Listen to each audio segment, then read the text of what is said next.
Today we're going through all 8 bowl games from December 31st through January 2nd, excluding the CFP quarterfinals.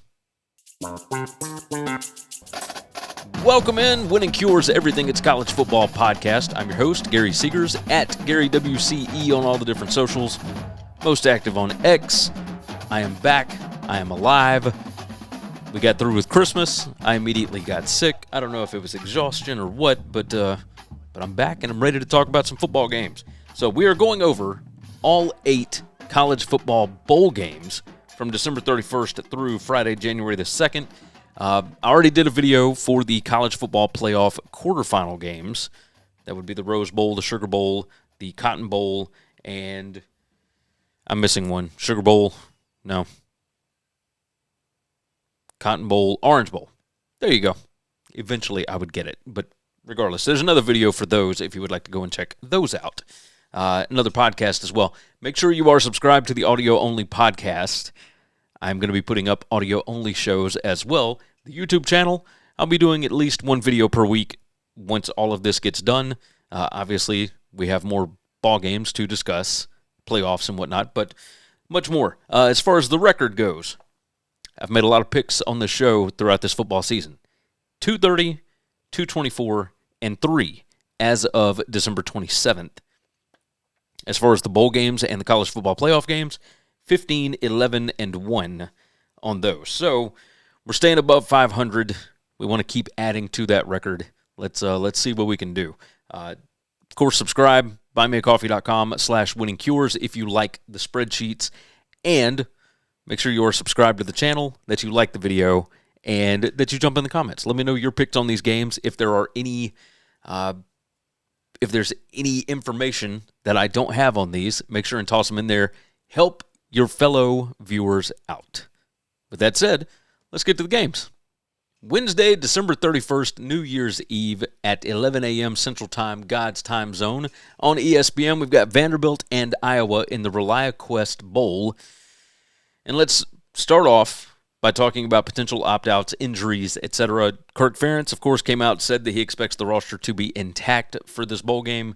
The cornerback T.J. Hall missed the last 2 games of the year. Running back Xavier Williams, he missed the finale. Vanderbilt potential opt-outs. Tight end Eli Stowers. Reports are saying that he's going to opt out for the game. The quarterback Diego Pavia, I would imagine that he plays, but there's no real injuries as far as that goes. Iowa has potential opt-outs. Defensive end, Max Llewellyn. Defensive tackle Aaron Graves. Center Logan Jones. Right guard Cade Piper. Right tackle Jennings Dunker. The safety Xavier Nwakpa. And, of course, the cornerback T.J. Hall, who missed the last 2 games of the year with an injury. Totally possible there. The projected spread, I need the actual line, don't I? Vanderbilt was a 4-point favorite on this. And let's see. I'll find the line here in a minute. I've got Vanderbilt by 3.5 on this. An interesting number, to say the least. My power rating has Vandy by 0.5 point. The last 4 weeks, though, Iowa started playing a lot better. Iowa minus 5.5. But Vandy did, of course, put on a show against... Let's see. All right, so Vandy 4 to 4.5. That's what our number looks like. 46.5 is our total on this, and that has come down drastically. But Iowa by 5.5, okay. All right. Vandy PPA number 10. That's their predicted points added margin. Not too shabby. They're pretty good. They're number 1 in the country in predicted points added per drive, but they're number 99 on defense. Iowa is the complete opposite. Number 82 PPA per drive on offense. Number 14 PPA per drive on defense. So the defense is really good against the pass, pretty good against the run. They're number 57 in rushing success rate allowed, but number 34 in PPA allowed per rush. Vandy is number 2 in PPA per rush, number 24 in rushing success rate. Can Vanderbilt finish drives? They are number 1 in points per scoring opportunity. Iowa's defense is number 33. I think whenever Vandy gets into scoring position, they will be able to score. Special teams efficiency, both of these teams inside the top 25. Both of these teams are outside the top 40 as far as overall talent rank, so this is a pretty good bowl matchup. Iowa's offense, not very good throwing the football, which is a shame because that is Vanderbilt's weakness. The secondary has not been good for them. If you look at the there we go. All right, so if you look at the roster, if you look at position groups, Vandy is number 52 in defensive back 7. Iowa is number 86 in skill talent. Iowa number 119 in running backs. Vandy number 61 linebackers. Iowa number 1 offensive line. Vandy's defensive line number 38. So Vandy does have some talent that will be able to slow down the run. Iowa number 37 PPA per rush, number 21 rushing success rate. Vandy number 22 PPA allowed per rush, and number 45 in rushing success allowed. Offensive line yards, Iowa number 12, Vandy number 30. As far as Vandy's defense, Iowa is number 27 in points per scoring opportunity. Vandy is number 78 in points allowed per scoring opportunity. Now, how that flips is Iowa is only number 75 in scoring opportunities per game, so they don't get a lot of first downs inside the opponent 40-yard line. Vandy is number 41 at allowing scoring opportunities. So I don't expect for Iowa to get a ton of opportunities, but I think that they can cash in whenever they do. A lot of that will come down to turnovers, etc. Both of these teams are number 55 in turnover margin. They are both number 22 in giveaways per game. They are both number 79 in takeaways per game. Iowa is number 1 in the country in penalties per game. Vandy number 93. A lot of this, and this is basically what all Vanderbilt games are, can Diego Pavia make plays? Against Iowa, I think that's going to be a little bit more difficult than it would be against, say, another Big Ten team, right? Iowa plays very disciplined. Diego has a way of getting you out of your discipline, but Iowa tends to stay in it. I do think Vandy is going to come out. I think they'll be able to put up some points, but I also think that Iowa's going to be able to run the ball on them. And I think that, when it comes to special teams, etc., like nobody really outduels Iowa as far as that goes. And I know they lost their special teams coach. I don't know if he's staying with them through the bowl game. He's going to Michigan State with Pat Fitzgerald as an associate head coach. So I do think that Iowa hangs around in this thing, and this feels like a field goal game. I'm going to trust the numbers here. It's got Vandy by 3.5, and the power rating has Vandy by 0.5 point. Last 4 has Iowa by 5 and, almost 6 points. I'm going to go with Iowa. I don't think they're going to have a ton of opt-outs. I think they're going to show up here, and this will be a tight ball game. Field goal either way gets us a cover. Give me Iowa plus 4.5. The Tony the Tiger Sun Bowl has Arizona State and Duke down in El Paso. This one at 1 p.m. Central Time, God's time zone on CBS, of course. And our number here, Duke minus 3 is the current odds, total of 49.5 on that. And that's across the board, basically. I've got Duke favored by 2. My power rating has Arizona State minus 1.5. And my last 4 weeks actually has Arizona State minus 8. Now, this does include Duke's championship game, etc. A lot of things had to go right for Duke to actually win that championship game. Duke is number 72 in PPA margin. Arizona State number 58. Let's take a look at the transfer portal. Sam Leavitt, of course, he hadn't played in forever. Josh Atkins, the left tackle, he's in the portal. The cornerback, Javon Robinson, he's in the portal. Linebacker, Tate Romney, also in the portal. He was a backup, didn't play much. Jeff Sims is going to start at quarterback, but the freshman Cam Dyer is going to get some reps in the game. There are a bunch of opt-outs for Arizona State. The wide receiver, Jordan Tyson. Defensive back, Xavier Alford. Keith Abney, the cornerback. Running back, Raleek Brown. Right tackle, Max Ienacker. Probably didn't say that right. Arizona State fans, you jump in the comments, let me know. The linebacker, Keyshawn Elliott. Tight end, Kamon Mateer. There are also potential opt-outs. Defensive tackle, C.J. Fight. Defensive end, Prince Dorba. Right guard, Kyle Scott. Safety, Miles Rouser. Defensive line, Justin Watley. And the linebacker, Jordan Crook. And then, of course, there are injuries as well. The cornerback, Rodney Bimage Jr., he hadn't played since week 12. The offensive lineman, Ben Coleman, he was lost for the year in Week 7. And then the defensive end, Clayton Smith, he had knee surgery recently. Duke, their starting right tackle, Brian Parker II, is out. The cornerback, Chandler Rivers, is out. And defensive end, Vincent Anthony Jr. is out. Darian Mensah is going to be back, so he is going to play. Manny Diaz said that defensive end Wesley Williams, who declared for the NFL draft, he is expected to play. And let's see, the cornerback Kamari Robinson missed the ACC title game. Defensive end Bryce Davis missed the ACC title game.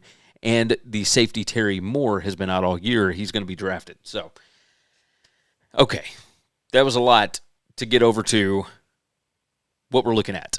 The numbers would certainly tell you to go Arizona State. But with that many opt-outs and whatnot for Arizona State, so many injuries, etc., who's got the better quarterback? And it's obviously Darian Mensah. You got multiple cornerbacks out for Arizona State. Let's see, or multiple defensive backs. How's that? We won't say cornerbacks. But they weren't great stopping the pass anyway. Like, they were good. They weren't great. And Duke, that's all they do. They throw the ball almost 54% of the time. They were number 21 in QBR, number 31 in yards per attempt, number 25 in passing success, number 29 in passing explosiveness. And Arizona State is around 40 in all of those metrics. Passing explosiveness, they're number 27, but when you've got that many defensive backs out, it's going to be interesting. Havoc, that's a big part of this.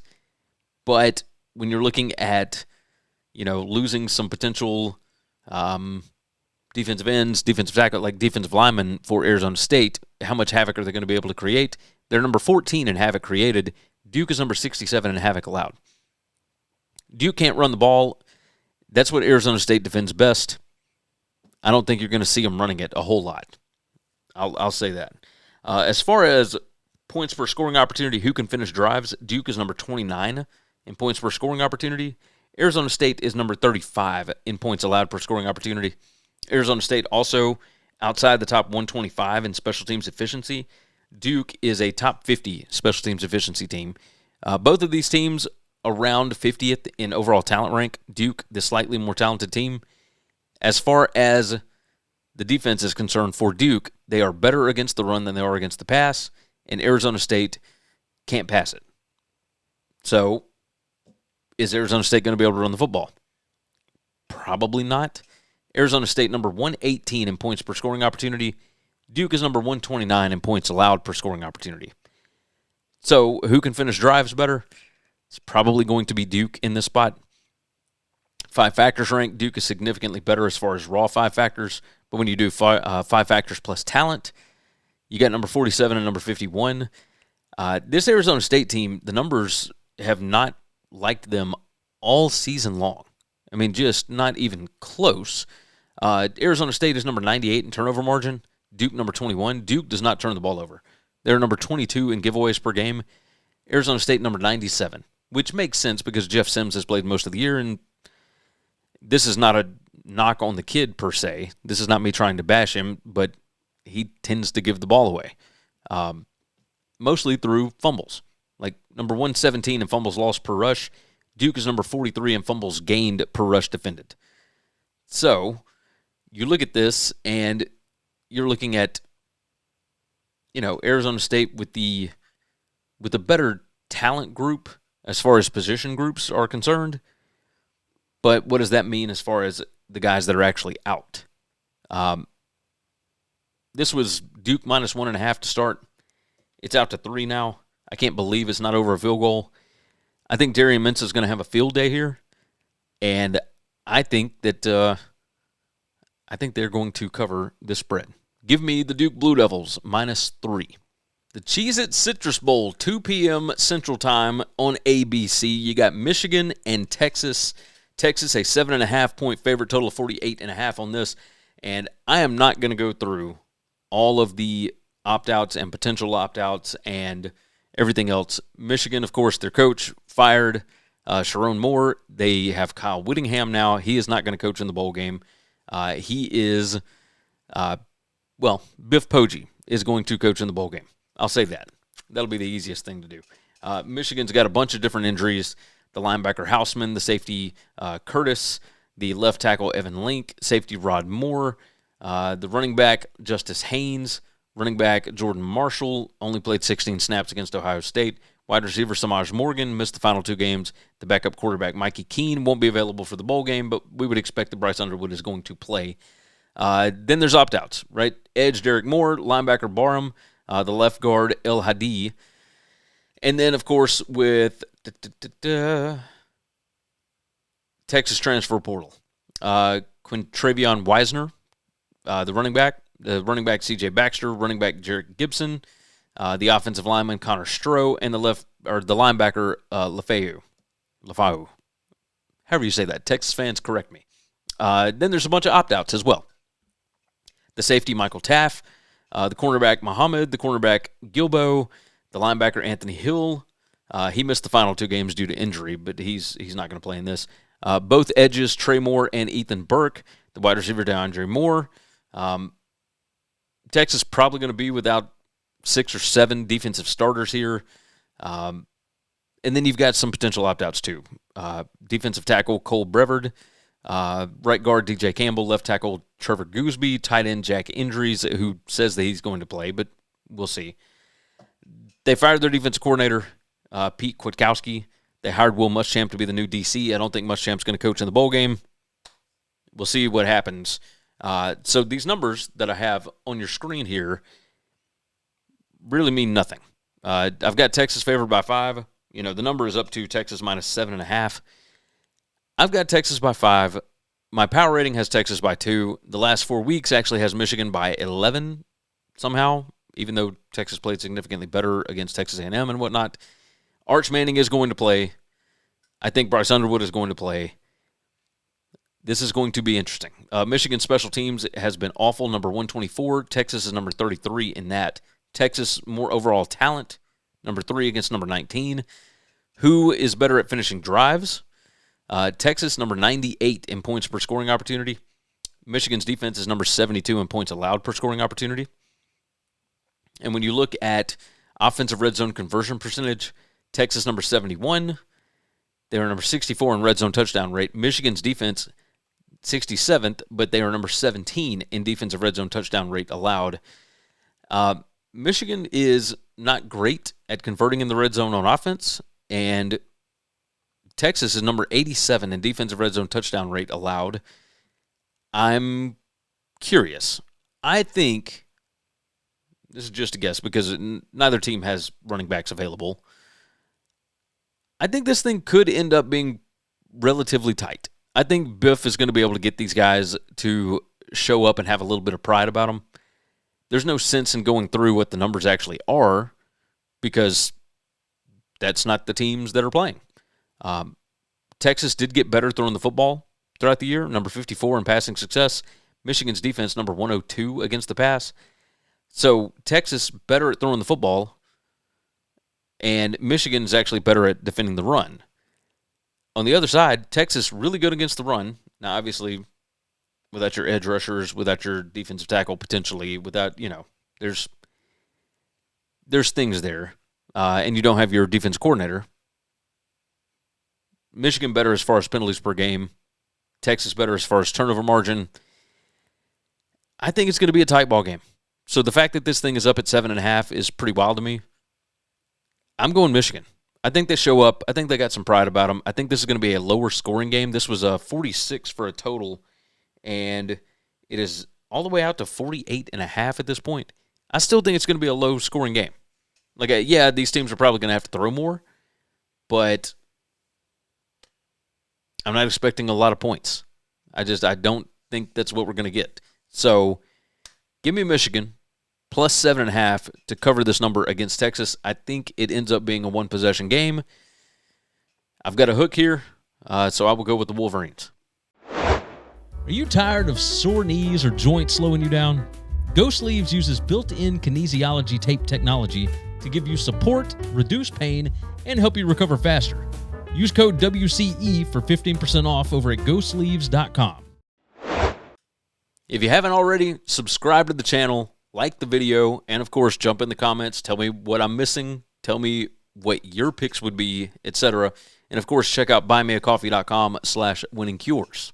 New Year's Eve, 2:30 p.m. Central Time, God's time zone on ESPN. We got the SRS Distribution Las Vegas Bowl, and that is Nebraska against Utah. A lot of red going to be in Las Vegas for this one. Utah, a 14.5-point favorite with a total of 50.5 on this. And, yes, lots and lots of opt-outs and injuries and etc. Dylan Raiola, not going to play. He's out for the year. Defensive back Malcolm Hartzog is in the transfer portal. The quarterback Marcus Davila, he's in the transfer portal. That doesn't necessarily mean he won't play, but even still.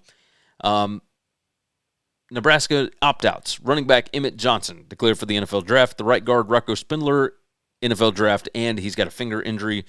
There are potential opt-outs for Nebraska. Deshaun Singleton, he's the safety.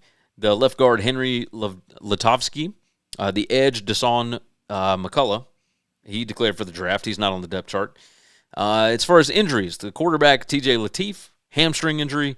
The offensive tackle Gunnar Gatula, last played in Week 8. Offensive tackle Teddy Prochazka, last played in Week 7. Rule doesn't know if Lateef's going to be ready. If he can't go, they might be down to Jalen Gramstad. Not good. Nebraska did fire their defense coordinator John Butler earlier this month. They hired the San Diego State defense coordinator to replace him. Phil Snow is going to serve as the interim.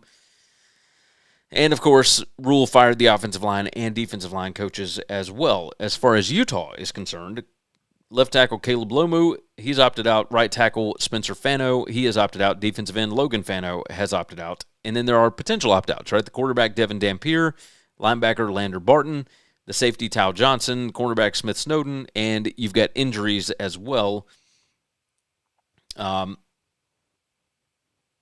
Defensive end John Henry Daly is out for the year. The wide receiver Ryan Davis, he missed the finale, so he is probably going to miss here.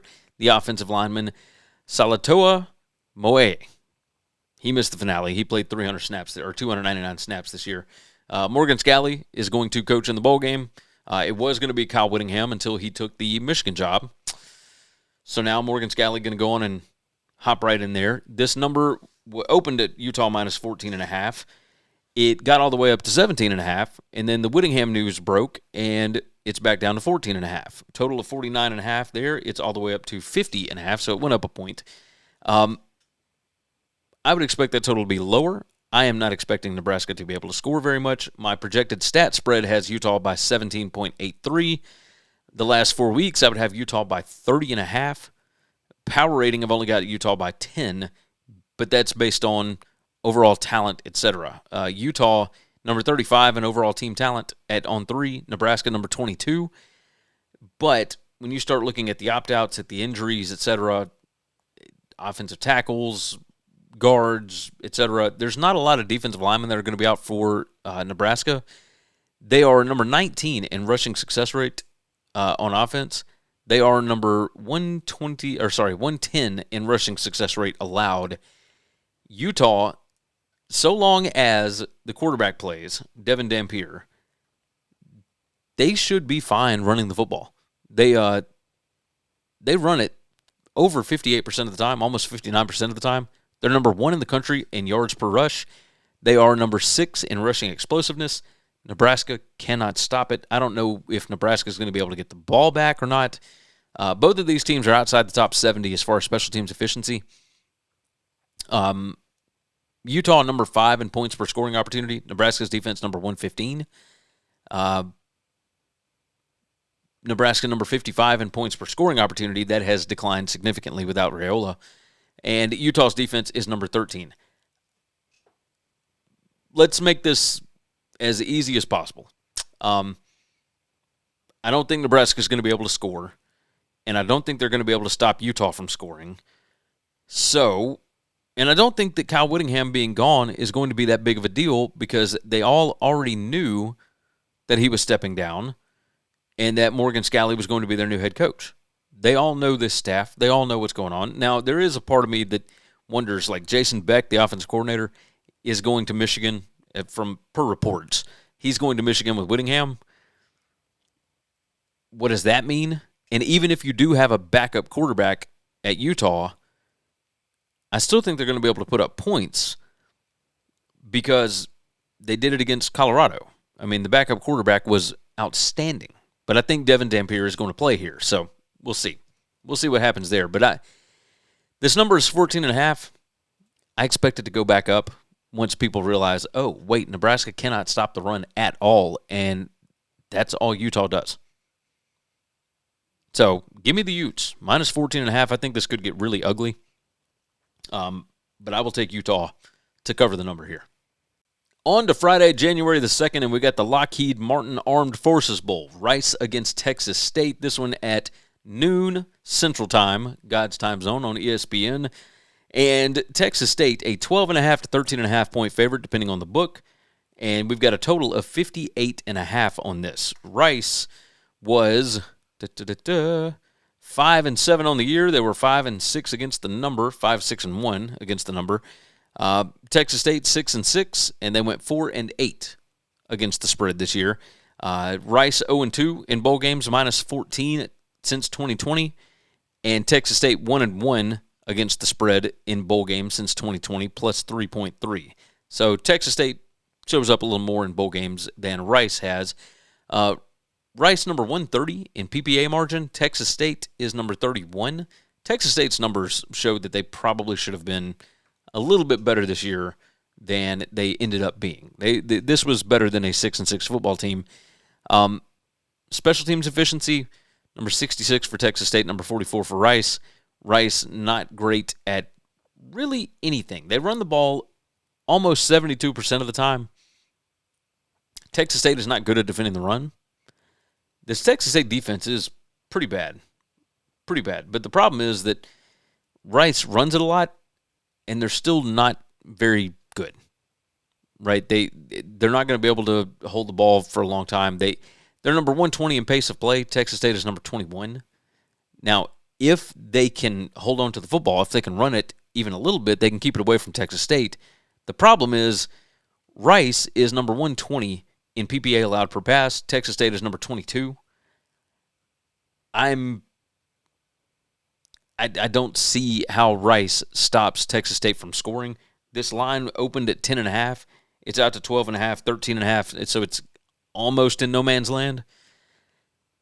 But offensive, like Rice is okay as far as success rate goes on defense. They're number 54 in passing success allowed, but they're number 125 in yards allowed per pass attempt, number 124 in QBR allowed. Texas State is number 9 and number 11 in those. And as far as passing explosiveness, Texas State number 17, Rice number 123. I think that's the biggest thing you need to know. Texas State number 18 in points per scoring opportunity. Rice is number 79 in points allowed per scoring opportunity. On the other side, Rice number 107 in points per scoring opportunity. Texas State number 106 in points allowed. So the fact that this line is under 2 touchdowns, like my projected stat spread has Texas State minus 13.5-ish, almost 14. Last 4 weeks has got Texas State by almost 30. My power rating only has Texas State minus 10. Let's see. Texas State, as far as the portal, running back Jalen Jenkins, he's in the portal. That doesn't mean he's not going to play. And for Rice, the cornerback Kerry Crump, he got kicked off the team in week 7. The running back Dalen Alexander had 74 carries, 392 yards. He's in the portal. And their wide receiver Drayden Dickman, he's in the portal as well. So there's not a ton of opt-outs. Nothing too crazy here. I think Texas State's going to put up a ton of points. So I know it's a big number, but best number I can get is 12.5. Give me the Bobcats, minus 12.5. The AutoZone Liberty Bowl, 3:30 p.m. Central Time, God's time zone on ESPN. And we've got Navy and Cincinnati coming to Memphis for this ball game. Navy right now is a 6.5 to 7 point favorite, depending on the book, and a total is 53.5 to 54.5 on this. It was at 55.5. That has dropped a bit. Cincinnati opened as the 1.5 point favorite. Now Navy all the way out to a 6.5 to 7 point favorite, as I mentioned. My projected stat spread has Cincy minus 3. My power rating has Cincy minus 3.5. Last 4 weeks, I've got Navy minus 7. As far as Navy is concerned, you got the linebacker job Job Grant, he missed the final 2 games. The cornerback, Oniha, he missed the final 2 games. And the tight end, Cody Howard, last played in Week 9. And potential opt-outs, although you rarely see this from service academies, defensive tackle Landon Robinson is a potential opt-out. As far as the Cincinnati transfer portal, it is bananas. All the guys that are transferring, they took them off the bowl depth chart. The secondary is going to be thin, so Navy is going to be able to throw the ball a little bit here. But the starting quarterback, Brendan Sorsby, is not going to play. The starting safety, Harrison, he's not going to play. Starting safety, Gola Callard, not going to play. Starting safety, Sanks, not going to play. Starting cornerback, Logan Wilson, is not going to play. The cornerback, Arnold. The safety, Barnes. Depth cornerback, Kai Stokes. Depth safety, Willie Godwin. Defensive tackle, Kamari Burns. Defensive lineman, Micah Coleman. They are all in the portal. As far as potential opt-outs, the defensive tackle, Dante Corleone, he's not on the bowl depth chart. He declared for the NFL draft. And the linebacker, Jake Golday, he declared for the NFL draft. And he's not on the depth chart. He is on the depth chart. So there's no real big injuries for Cincinnati, but they got a bunch of guys that are just not going to play here. And with Navy, I mean, we saw this with Army. They care. They want to be there. Navy is, let's see, 9-2 overall this season. Sorry, that was before the Army game. 3-7 against the spread this year, so not good. Cincinnati 7-5 straight up this year and looked a lot better until late in the season. Bowl games, Navy 1-0 against the spread since 2020, although I feel like they've been in a lot more games than that. Cincinnati 1-2 against the spread in bowl games since 2020, minus 5.8. This is where the motivation stuff comes in, because Cincinnati should be favored. The offense has been better all year, all that kind of stuff. But if you don't have your dudes, like you don't have your starting quarterback, and the majority of your defense is not going to be there, and the defense was bad anyway. But imagine a bunch of backups that don't really care about playing having to go against this option offense. Navy runs the ball over 76% of the time. They're number 2 in yards per rush, number 3 in PPA per rush, number 3 in offensive line yards, and Cincy was already number 115 in offensive line yards allowed. This has all the makings of the Army-UConn game that ended up, 41-16? Something along those lines. Like, I think Navy's going to be able to put up some crazy points. And Navy isn't terrible throwing the football. They just don't do it a bunch. They're number 2 in passing explosiveness. I mean, can you imagine?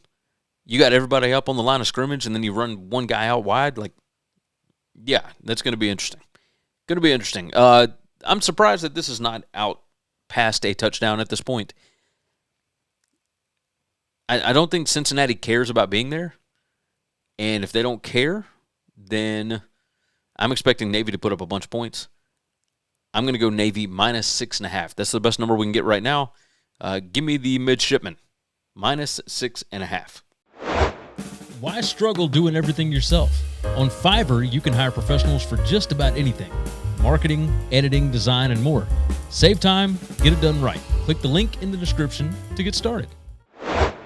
Stop guessing and start winning. Stochastic provides advanced data and strategies for DFS players and bettors, built by pros who know how to find edges. Click the link in the description and sign up today. Do me a favor, if you haven't, of course, subscribe to the podcast. Leave a nice 5-star written review at Apple Podcast or leave a comment on Spotify, etc. Whatever your podcast app of choice is, subscribe over there. I would love to have you on the audio side because we do audio-only stuff as well, and you can only get it over there, not here on YouTube, but you can get it on the podcast. All the YouTube stuff ends up going on the podcast anyway, so make sure you are subscribed over there if you would so kindly. The Trust and Will Holiday Bowl, this one is 7 p.m. Central Time on Fox on Friday, January the 2nd. This is Arizona and SMU. Arizona is currently a 2.5 to 3-point favorite, total of 51.5 on this. And my projected stat spread has SMU minus 1.83. My power rating has Arizona minus 1.2. The last 4 weeks, I actually have SMU minus 2.5 on this. SMU number 14 in PPA margin. Arizona number 33. Arizona's defense is number 21. But would you believe that the defense for SMU is better on a predicted points average basis? Number 13 in PPA allowed per drive for SMU. Number 21 in PPA allowed per drive for Arizona. Kind of surprising. Strength of schedule for both these teams, number 66 and number 63, so it's pretty even. Power rating, number 25 against number 29. Makes all the sense in the world to me. Both of these teams are outside the top 100 as far as special teams efficiency. SMU slightly more talented, number 30 against number 61 for Arizona. Arizona, potential opt-outs, the cornerback Stukes, the safety Genesis Smith, and their right tackle Bounds didn't play in the final two games. The nose tackle Savea, he last played in week 11. And then, of course, they've got their guard Michael Wooten, who only played 230 snaps this year. He is in the transfer portal. As far as SMU is concerned, their outside linebacker DJ Warner, he's only played 207 snaps this year. He's in the portal. And then you've got potential opt-outs. The wide receiver Brinson, tight end RJ Maryland, tight end Hibner, offensive guard Logan Parr, defensive lineman Jeff Mba, and safety Isaiah Nwakobia. Hope I said that right. Again, SMU fans, correct me in the comments. I would love to hear exactly how you're supposed to say some of these names. The quarterback, Kevin Jennings, is going to play in this game. So that is why this number has not gone past 3. It's still sitting right there where people are expecting it to be very, very close. Both of these teams great as far as turnovers go. Turnover margin, number 8 for SMU, number 1 for Arizona. Arizona's number 22 in giveaways per game, but number 2 in takeaways. SMU number 80 in giveaways per game, number 3 in takeaways per game. Arizona better as far as penalties, number 46 to number 107 there. Let's start off with SMU on offense. They're pretty good throwing the football. That's what Arizona defends best. As far as finishing drives, SMU number 53 in points per scoring opportunity. Arizona's defense number 43 there. On the other side of the ball, Arizona pretty mediocre on offense. They throw the ball more than they run it, which makes sense with Noah Fafita. And you're going to be able to have some success against this SMU defense, I would believe, because they are not great at defending the pass. Number 78 in passing success allowed for SMU. Arizona number 82 in passing success rate. And this is where you'll have success because SMU is number 3 in PPA allowed per rush, and they are number 16 in rushing success allowed. Arizona is number 89 in rushing success. As far as finishing drives, Arizona number 84 in points per scoring opportunity. SMU is number 9 in points allowed per scoring opportunity. So this SMU defense is really good against the run, and they are okay against the pass. 5 factors rank, Arizona is number 17, SMU is number 40. But when you take a look at this, and yes, there are some potential opt-outs for SMU, I get it. But with Kevin Jennings and the talent that they've assembled on that roster, I think they're excited about this opportunity. I think they want to get this, and this was Arizona minus 3.5. It's at 2.5 to 3 now. I think SMU shows up. I will take SMU. I think they're going to be able to score some points here, and I don't know that Arizona will be able to score on SMU. So with that, if I'm getting a field goal, I'll go with the dog. Give me SMU plus 3. The Duke's Mayo Bowl, 7 p.m. Central Time, God's time zone on ESPN. We got 5-7 Mississippi State going up against 9-win Wake Forest, or wanting to be 9-win Wake Forest. Sorry, they're 8-4. I thought they got that last win of the year. I forgot about that. The number here is Mississippi State minus 3 to minus 3.5, depending on the book. Total is 53.5 to 54.5, depending on the book. I've got State favored by 2 points here. Power rating has State favored by almost 2 points. But the last 4 weeks, I've actually got Wake Forest favored by 17. This Wake Forest defense is legit. The difference is State is number 13 in current strength of schedule, Wake Forest number 75. So there's a huge difference there between the talent that these two teams have played against. State is number 26 in special teams efficiency, Wake Forest number 70. State is at number 24 in overall talent rank per on 3, Wake Forest number 71. But the Wake Forest defense is still a legit unit. The issue that you might have here is Wake Forest transfer portal, the defensive tackle Ibaragba. He's in the portal. He might still play, but we'll see. And the wide receivers, Barnes and Mays, they are both in the portal. The running back, Damon Claiborne, he declared for the NFL draft, so he may not play for Wake Forest. You've still got the right tackle, Fa'amo, and then the safeties, Patterson and Anderson, that are potential opt-outs for this game. And then, of course, Wake Forest injuries, the edge, Gatkuoth, correct me in the comments. The offensive guard, George Stee. The wide receiver, Michael Mays, that I just mentioned there, of course. Mississippi State, potential opt-outs, the safety, Isaac Smith, and then the safety, Tony Mitchell, is in the transfer portal. As far as injuries, linebacker Gullett, last played in Week 12. And Mississippi State fired the defensive coordinator, Coleman Hutzler. Zach Arnett is going to return to Starkville, but we don't know exactly who's going to call the defense in this game. We don't know who's going to start at quarterback for Mississippi State. This might be Blake Shapen's last game, so he could be the starter, or Kamario Taylor, who started against Ole Miss, he could start at quarterback. So either way, they've got experience there one way or the other. This is interesting to see an 8-win team that is an underdog to a 5-7 team that shouldn't have even made a bowl game. But when you look at the overall talent and whatnot, I mean, it does make sense, especially when you look at the strength of schedules. I'm partially surprised at this, and yet at the same time, I feel like Mississippi State wants to be there. State, I think, is going to be able to throw the ball a little bit here, and I think they're going to be able to run the ball a little bit as well. When you look at points per scoring opportunity, Mississippi State number 23, and Wake Forest is number 28. When you look at special teams, etc., turnover margin, that's better in State's favor. Wake Forest, number 112 in giveaways per game this year, just gave it away at the worst possible opportunities. And their offense is not very good. They do run the ball, but they're number 116 in rushing success rate. Mississippi State is number 115. 5 factors rank. Wake Forest is significantly better, but when you do 5 factors plus talent, State number 29, Wake Forest number 67. So there's a huge difference there. Wake Forest number 120 in points per scoring opportunity. Mississippi State is number 70 in points allowed per scoring opportunity. I think that State finishes drives better. I think Wake Forest will probably turn the football over at some point. And I think that State, both teams I do think want to be there. I just think State is significantly more talented. So I'm going to go with the favorite here. I mean, it's a Duke Mayo Bowl. It's a big-time spot. I'll take Mississippi State. Best number I can get is 3. Give me the Bulldogs -3. All right, let's recap this bad boy. Iowa plus 4.5, Duke -3, Michigan plus 7.5, Utah -14.5, Texas State -12.5, Navy -6.5, SMU +3, and Mississippi State -3. Subscribe to the podcast. Of course, make sure and subscribe for the bonus content and to support the show. Help your boy out.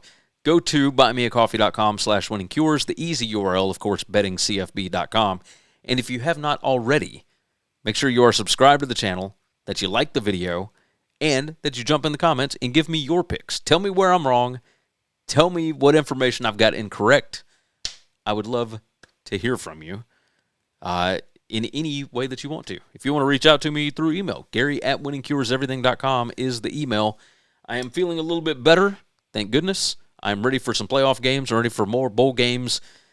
It's going to be a fun week, but the clock is winding down on the 2025 college football season. So with that said, let's get out of here for this one. Take care of yourself. Take care of each other. God bless college football, and hopefully all of your tickets cash this week. Thanks for listening to Winning Cures Everything. Subscribe, leave a review or comment, follow @GaryWCE on X, and check out the web store,